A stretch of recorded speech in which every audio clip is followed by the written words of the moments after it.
కోకిలకు అన్నది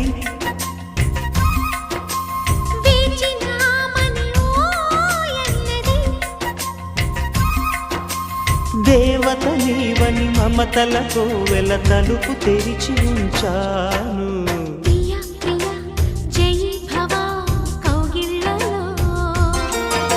సఖి సఖి సుఖీ భవ సందేళ్లలో